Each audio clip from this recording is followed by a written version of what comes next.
Wabarakatuh. Selamat bertemu dalam mata kuliah Ekonomi dengan topik pembahasan mengenai pertumbuhan ekonomi.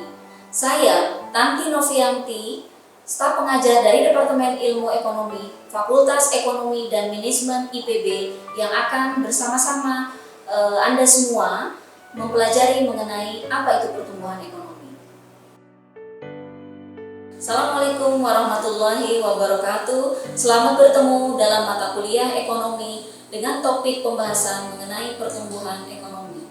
Apabila kita bicara mengenai pertumbuhan ekonomi ini merupakan salah satu indikator yang dipakai untuk menggambarkan kinerja perekonomian suatu negara. Nah, apa yang akan kita bahas selama beberapa menit ke depan ini mencakup 3 bagian besar. Yang pertama adalah mengenai fenomena pertumbuhan ekonomi terkini, yang kedua mengenai konsep pertumbuhan ekonomi, dan yang ketiga mengenai pendekatan pertumbuhan ekonomi. Sebelum kita melangkah ke selanjutnya, maka kita akan dengarkan video berikut ini mengenai fenomena pertumbuhan ekonomi baik di Indonesia maupun global yang terkini. Akibat COVID-19, Bank Dunia memproyeksi perekonomian atau produk domestik bruto PDB Indonesia tidak akan tumbuh tahun ini. Indonesia diproyeksi mengalami fase mengkhawatirkan, yaitu dengan pertumbuhan 0% alias tidak bergerak. Lembaga donor keuangan ini mengatakan perkiraan pertumbuhan ekonomi ini harus dijadikan cambuk agar pemerintah dan Bank Indonesia semakin solid, terutama dalam menerapkan strategi bauran untuk mendongkrak perekonomian. Meski demikian, Bank Dunia memprediksi perekonomian Indonesia akan bangkit dan mencapai 4,8% di tahun 2021.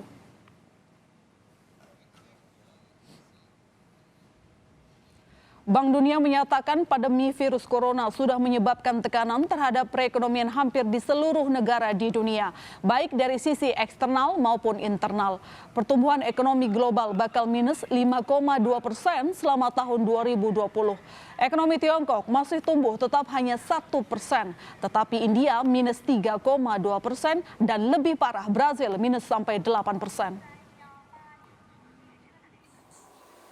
Nah, selain itu, kita akan lihat mengenai bagaimana pertumbuhan ekonomi di negara beberapa mitra dagang Indonesia, yaitu Tiongkok, Amerika Serikat, Singapura, Korea Selatan, Vietnam, Hong Kong, dan Uni Eropa selama 2019 sampai 2020.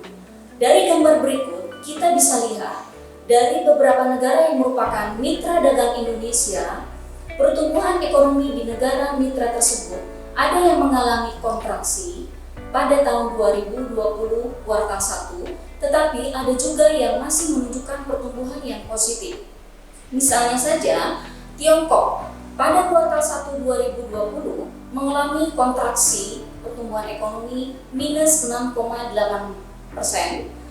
Kemudian Hong Kong juga mengalami kontraksi minus 8,9%. Kemudian Uni Eropa minus 2,7% dan Singapura minus 2,2%. Tetapi Amerika Serikat, Korea Selatan, Vietnam masih menunjukkan pertumbuhan yang positif walaupun relatif kecil. Misalnya Amerika Serikat tumbuh hanya sebesar 0,3% pada kuartal 1 2020. Seperti kita ketahui bersama, kenapa di 2020 ini cenderung banyak yang kontraksi. Kita tahu bahwa mulai 2019 sampai saat ini negara-negara di dunia mengalami efek dari adanya pandemi COVID-19. Sementara apabila kita lihat bagaimana pertumbuhan ekonomi di Indonesia, baik secara year on year maupun kuartal to kuartal, kita lihat pada tahun 2020 kuartal 1 pertumbuhan ekonomi masih positif, namun mengalami pertumbuhan dibandingkan kuartal 1 di 2019. Di mana di 2019 kuartal 1 pertumbuhan ekonomi sebesar 5,07%, sementara di 2020 kuartal 1 menjadi 2,97%. Sementara secara kuartal to kuartal, kita lihat 2020 kuartal 1 mengalami kontraksi minus 2,41%. Kemudian kuartal 4 di 2019 juga mengalami kontraksi, tetapi kontraksinya relatif lebih kecil dibanding kuartal 1 2020 yaitu minus 1,74%. Sementara di kuartal 3, kuartal 2 masih mengalami pertumbuhan yang positif. Nah, apabila kita lihat setelah kita melihat video, ya, kemudian tadi bagaimana penggambaran pertumbuhan ekonomi negara-negara di mitra dagang maupun di Indonesia sendiri. Jadi sebetulnya apa itu pertumbuhan ekonomi? Nah, maka kita akan bahas mengenai konsep pertumbuhan ekonomi, yaitu pertama, ada yang menyebutkan bahwa pertumbuhan ekonomi adalah perkembangan kegiatan perekonomian yang menyebabkan barang dan jasa yang diproduksi bertambah. Kemudian yang kedua, merupakan proses kenaikan produksi suatu perekonomian yang diwujudkan dalam bentuk kenaikan pendapatan nasional. Kemudian yang ketiga, mengukur kemajuan ekonomi sebagai hasil pembangunan nasional. Kemudian yang keempat, menunjukkan kenaikan GDP real. Nah, apabila kita lihat dengan kurva kemungkinan produksi yang menggambarkan produksi suatu negara, misalnya menghasilkan barang dan jasa, maka pertumbuhan ekonomi itu adalah pergeseran dari titik A ke B, di mana barang yang diproduksi maupun jasa yang diproduksi mengalami peningkatan yang seimbang. Sementara pertumbuhan ekonomi juga digambarkan dengan pergeseran dari A ke C, di mana hanya services atau jasa yang mengalami pertumbuhan, sementara kalau barangnya tetap, tapi keduanya menunjukkan itulah yang menggambarkan pertumbuhan ekonomi. Nah, apabila kita lihat sebetulnya pertumbuhan ekonomi suatu negara itu biasanya digambarkan dengan GDP, yaitu Gross Domestic Product. Nah, sementara variasi dari GDP itu sendiri sebetulnya banyak. Tidak hanya GDP, ada juga Gross National Product atau GNP, kemudian ada yang disebut dengan GDP per kapita, kemudian ada GDP nominal, kemudian ada GDP real, ada GDP potensial, dan GDP aktual. Nah, apa masing-masing definisi tersebut? Ya, kita lihat GNP, misalnya ya, Gross National Product. Ini merupakan nilai total dari semua barang dan jasa yang diproduksi dari faktor-faktor produksi yang dimiliki oleh penduduk suatu negara dimanapun berada. Sementara GDP itu mengukur total output suatu negara secara keseluruhan yang dihasilkan setiap pelaku ekonomi di suatu negara. Kemudian GDP juga mengukur nilai total dari output yang dihasilkan di suatu negara, kemudian output dalam ekonomi pasar, dan bukan merupakan ukuran kesejahteraan atau kebahagiaan. Jadi sebetulnya perbedaan utama GNP dan GDP adalah kalau GNP itu adalah dihasilkan oleh penduduk suatu negara dimanapun berada, sementara GDP adalah yang dihasilkan oleh pelaku ekonomi di suatu negara. Jadi kalau ada perusahaan Indonesia yang ada di luar negeri, maka itu dihitung sebagai GNP, sementara kalau ada perusahaan asing yang ada di Indonesia, seperti multinational company, itu dihitung sebagai GDP. Kemudian, apa itu GDP per kapita? Nah, GDP per kapita ini merupakan GDP dibagi populasi suatu negara. Nah, ini menggambarkan tingkat pendapatan rata-rata suatu negara, tetapi bukan merupakan gambaran dari distribusi pendapatan. Nah, kalau kita lihat gambar di sebelah kanan, ini menggambarkan GDP per kapita Indonesia dan negara maju. Jadi kita bisa lihat ya, GDP negara Indonesia itu pada tahun 2015 itu mencapai 3.000-an, kemudian di 2019 mencapai 4.000-an, sementara negara maju pada tahun 2015 mencapai 40 ribuan, 42.000 sekian, sementara pada tahun 2020 sekitar 49 ribuan. Nah, sementara kita akan lihat apa bedanya GDP nominal dengan GDP real. Nah, GDP nominal itu adalah nilai barang jadi dan jasa yang diukur dengan harga berlaku. Jadi yang disebut dengan current price. Sementara GDP real itu menunjukkan nilai barang dari dan jasa yang diukur dengan berdasarkan harga tahun dasar.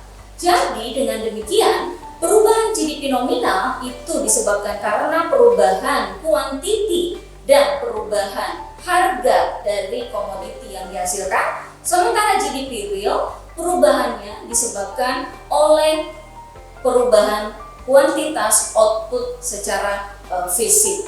Nah, sementara GDP deflator itu merupakan GDP nominal dibagi dengan GDP real. Nah, GDP deflator ini mencerminkan apa yang sedang terjadi pada seluruh tingkat harga dalam suatu perekonomian. Nah, bagaimana sekarang kaidah menghitung GDP?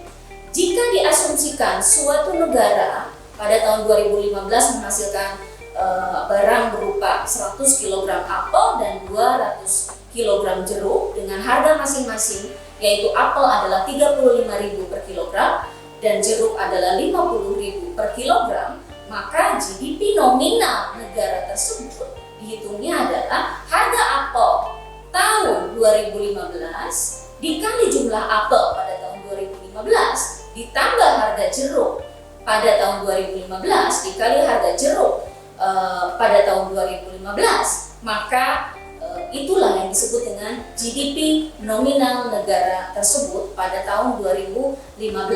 Sementara ya, kalau kita lihat GDP real, misalnya kita ingin membandingkan output ya pada tahun 2015 dan 2016 ya, di mana tadi data 2015-nya sama, sementara 2016 harga apelnya meningkat menjadi 50.000, kemudian harga jeruknya adalah 60.000, maka penghitungan GDP real adalah harga yang digunakannya adalah tetap, baik itu kita ingin menghitung GDP real tahun 2016 karena harga yang dianggap konstannya 2015, maka harga yang dipakai di tahun 2015 maupun di 2016 itu tetap yang harga pada tahun 2015. Sementara kalau kuantitinya itu adalah yang digunakan masing-masing tahun, baik di 2015 maupun 2016 ya. Sehingga bisa kita lihat GDP real tahun 2015 adalah 13.500.000 ya, sementara GDP real pada tahun 2016 itu menjadi 22 juta. Itulah bagaimana cara menghitung GDP nominal dengan GDP real. Nah, sekarang bagaimana perbandingan atau bedanya GDP potensial dengan GDP aktual? GDP potensial itu adalah GDP yang dihasilkan pada saat full employment, sementara GDP aktual itu yang benar-benar dihasilkan. Nah, kita bisa mendapatkan GDP potensial bisa lebih besar dibanding GDP aktual, maka selisih itulah yang disebut dengan GDP gap-nya yang menunjukkan besar kecilnya tingkat pengangguran. Jadi kalau GDP potensialnya masih lebih besar daripada GDP aktual, maka di situ menunjukkan adanya sumber daya yang belum dimanfaatkan, seperti itu. Nah, GDP gap ini bisa positif, bisa negatif. Ya, jadi kalau positif memang ada sumber daya yang belum termanfaatkan, sementara kalau negatif artinya berarti perekonomian sudah lebih dari full employment. Nah, baik adik-adik mahasiswa, sekarang kita akan mempelajari mengenai pendekatan yang dipakai dalam GDP, yaitu ada 3 pendekatan. Yang pertama ada pendekatan nilai tambah, yang kedua ada pendekatan pengeluaran, dan yang ketiga ada pendekatan penerimaan. Apabila kita bicara GDP suatu negara, maka dimisalkan suatu negara itu tentunya memiliki atau terdiri dari pelaku-pelaku ekonomi, diantaranya ada rumah tangga, kemudian ada perusahaan, dan ada pemerintah. Itu merupakan pelaku ekonomi utama. Sementara ada juga sebetulnya lembaga pendukung, yaitu lembaga perbankan misalnya. Nah, bagaimana sebetulnya aliran dari suatu perekonomian yang menggambarkan perekonomian suatu negara? rumah tangga sebagai pemilik faktor produksi tentunya menghasilkan tenaga kerja yang nantinya akan digunakan oleh perusahaan sebagai penghasil barang dan jasa. Nah, maka di situ nanti akan ada aliran berupa jasa dari rumah tangga kepada perusahaan sebagai pengguna faktor produksi yang menghasilkan barang dan jasa. Nah, kemudian dari situ karena rumah tangga menghasilkan tenaga kerja yang digunakan oleh perusahaan, maka selanjutnya perusahaan akan memberikan gaji dan upah untuk tenaga kerja tersebut yang merupakan penerimaan bagi rumah tangga. Nah, sementara bagi perusahaan yang menghasilkan barang dan jasa, tentunya rumah tangga maupun perusahaan sebagai salah satu pengguna dari barang dan jasa yang dihasilkan, tentunya itu akan menerima penerimaan bagi perusahaan, sementara bagi rumah tangga dan pemerintah itu tentunya akan mengeluarkan gitu ya atas pembelian barang dan jasa. Sementara kaitannya dengan lembaga keuangan, tentunya rumah tangga juga berkepentingan terhadap lembaga keuangan, misalnya untuk membeli rumah, kemudian untuk menabung. Sementara perusahaan juga berkepentingan terhadap lembaga keuangan dalam rangka dia meminjam untuk dana pengembangan usahanya. Sementara kaitannya dengan pemerintah, ya tentunya sebagai warga negara yang baik, rumah tangga maupun perusahaan tentunya akan membayar pajak. Nah, pelaku ekonomi tersebut, aliran barang dan jasa tersebut tidak harus selalu secara domestik, tetapi karena kita memanut perekonomian terbuka, tentunya barang dan jasa yang digunakan oleh rumah tangga bisa berasal juga dari luar negeri. Begitu pula bahan baku yang digunakan oleh perusahaan juga bisa berasal dari luar negeri.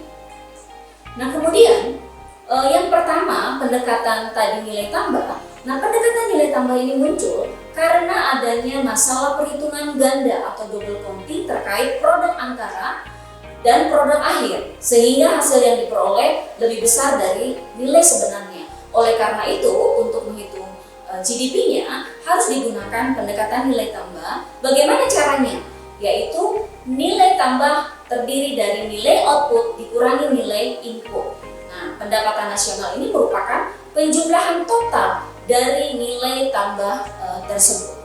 Kemudian pendekatan GDP yang kedua yaitu pendekatan pengeluaran. Ini biasanya yang sering memang digunakan untuk menggambarkan perekonomian, di mana GDP ini mencakup atau terdiri dari konsumsi, ya, yaitu konsumsi tentunya adalah konsumsi rumah tangga baik untuk barang dan jasa. Kemudian investasi ini bisa dari rumah tangga seperti untuk pembelian rumah. Kemudian investasi juga utamanya adalah dari perusahaan, yaitu untuk membangun pabrik, ya, membeli mesin-mesin. Nah, itu merupakan pengeluaran konsumsi. Sementara pengeluaran atau pembelian pemerintah baik pusat atau daerah itu juga tentunya misalnya untuk menyediakan fasilitas publik, ya, membangun rumah sakit, membangun jalan. Nah, tentunya itu merupakan pengeluaran pemerintah, termasuk juga untuk menggaji pegawai negeri. Kemudian komponen yang berikutnya adalah net export, yaitu ekspor dikurangi impor. Ini sebagai konsekuensi dari negara menganut perekonomian terbuka. Ekspor tentunya adalah barang dan jasa yang dihasilkan suatu negara yang dijual, ya, ke luar negeri, artinya pembelinya adalah luar negeri. Sementara impor adalah tentunya pelaku ekonomi domestik, baik rumah tangga, perusahaan atau pemerintah tentunya bisa juga menggunakan barang dan jasa yang berasal dari luar negeri. Nah, itulah yang disebut dengan pengeluaran, pendekatan pengeluaran, ya, dalam perhitungan GDP. Nah, sekarang kalau kita lihat data real, ya, untuk Indonesia, GDP dari sisi pengeluaran berdasarkan harga berlaku, ya, dalam triliun rupiah, kita bisa lihat dari periode 2014 sampai triwulan 2020 yang meliputi tadi konsumsi rumah tangga, kemudian investasi, kemudian untuk pengeluaran atau pembelian pemerintah, dan juga untuk net ekspor. Kita bisa lihat di situ, ya, misalnya rumah tangga yang poin ke-1 itu 2014, kemudian kita bandingkan dengan 2019 itu menunjukkan peningkatan, ya. Nah, ini GDP dari sisi pengeluaran. Sementara kalau kita lihat GDP dari sisi pengeluaran berdasarkan harga konstan, di mana harga tahun dasarnya adalah 2010, kita lihat untuk triwulan 1 2020, kita lihat pertumbuhannya mengalami kontraksi atau negatif. Nah, kenapa ini bisa terjadi? Kita ketahui bersama bahwa di mulai 2019 ya sampai saat ini, karena efek dari adanya pandemi. Nah, ini semua komponen dari pembentuk GDP dari sisi pengeluaran pun ini menunjukkan kontraksi, mengalami penurunan. Kenapa bisa terjadi? Nah, karena apalagi dengan adanya awal-awal itu lockdown gitu ya, kemudian banyak perusahaan yang berhenti sementara, kemudian ekspor juga menjadi berkurang ya. Nah, ini tentunya konsumsi rumah tangga menjadi berkurang gitu ya. Nah, ini menunjukkan ini, dan bisa kita lihat ini ditunjukkan oleh data-data pertumbuhan ekonominya yang mengalami kontraksi. Nah, ini kontraksi yang terbesar adalah misalnya konsumsi pemerintah sebesar 44,62% ya, seperti itu. Nah, kemudian pendekatan yang ketiga untuk menghitung GDP itu ada pendekatan penerimaan, di mana pembentuknya atau komponennya terdiri dari 4, yaitu ada upah dan gaji. Nah, ini tentunya merupakan pembayaran bagi jasa tenaga kerja. Yang kedua adalah rent atau sewa. Nah, ini tentunya bagi jasa-jasa yang dimiliki oleh pemilik faktor produksi seperti lahan gitu ya. Kemudian misalnya kapital atau pabrik gitu ya. Kemudian bisa interest gitu ya, dari bunga, berupa bunga. Kemudian bisa profit ya. Yang terakhir komponen profit ini dari para pengusaha tentunya. Kemudian kalau kita lihat struktur dan pertumbuhan GDP menurut lapangan usaha pada triwulan 1 ya 2020 year on year, kita lihat apa sebetulnya struktur PDB yang paling besar ya, yang menopang pertumbuhan ekonomi Indonesia itu ternyata adalah industri yang paling besar itu. Kemudian disusul oleh perdagangan, kemudian oleh pertanian, konstruksi, sampai yang terakhir itu adalah pengadaan air. Sementara kalau kita lihat dari sisi pertumbuhan PDB-nya di kuartal 1 ya 2020, ternyata yang menunjukkan pertumbuhan paling besar itu adalah di jasa keuangan asuransi dan jasa kesehatan dan kegiatan sosial serta informasi dan komunikasi. Nah, kenapa ini terjadi? Nah, kita ketahui bersama dalam kondisi yang pandemi ini, nah ini jasa keuangan dan asuransi pasti tetap tumbuh. Kemudian jasa kesehatan ini juga tetap tumbuh, apalagi dengan banyaknya masyarakat yang terkena gitu ya positif COVID. Nah, tentunya di jasa kesehatan tinggi. Kemudian informasi dan komunikasi juga tinggi. Kenapa? Karena sekarang dari sektor pendidikan, misalnya semua pembelajaran juga daring. Nah, ini ternyata menunjukkan pertumbuhan informasi dan komunikasi ini tinggi seperti itu. Nah, kemudian ini ada hal-hal yang perlu diingat bersama, bahwa ternyata ada kegiatan-kegiatan yang tidak masuk dalam pengukuran pendapatan nasional. Nah, ini ada 4 kegiatannya. Yang pertama adalah kegiatan yang sifatnya ilegal, ya. Walaupun itu ada kegiatannya dan bisa menghasilkan, tetapi ini tidak bisa masuk dalam pendapatan nasional. Contohnya narkoba, perjudian, itu tidak masuk dalam pengukuran pendapatan nasional. Kemudian kedua adalah kegiatan yang tidak dilaporkan, seperti para tukang, ya. Nah, itu tidak dilaporkan, maka tidak masuk dalam pengukuran pendapatan nasional. Yang ketiga adalah kegiatan ekonomi yang tidak dipasarkan, seperti kegiatan rumah tangga, kemudian kegiatan petani misalnya ya, tetap dia produksi mengambil sayuran di kebun sendiri tetapi tidak dilaporkan, tentunya ini tidak masuk dalam pengukuran pendapatan nasional. Dan yang terakhir adalah faktor yang mempengaruhi kesejahteraan manusia ya, tetapi tidak masuk ya, seperti apa? Seperti misalnya leisure atau rekreasi ya. Itu contoh-contoh dari kegiatan yang tidak masuk dalam pengukuran pendapatan nasional. Baiklah adik-adik mahasiswa, beberapa menit ke belakang kita sudah bahas mengenai pertumbuhan ekonomi. Semoga apa yang disampaikan bisa bermanfaat dan bisa menambah wacana ya bagi adik-adik. Demikian, lebih kurangnya mohon maaf. Terima kasih. Assalamualaikum warahmatullahi wabarakatuh.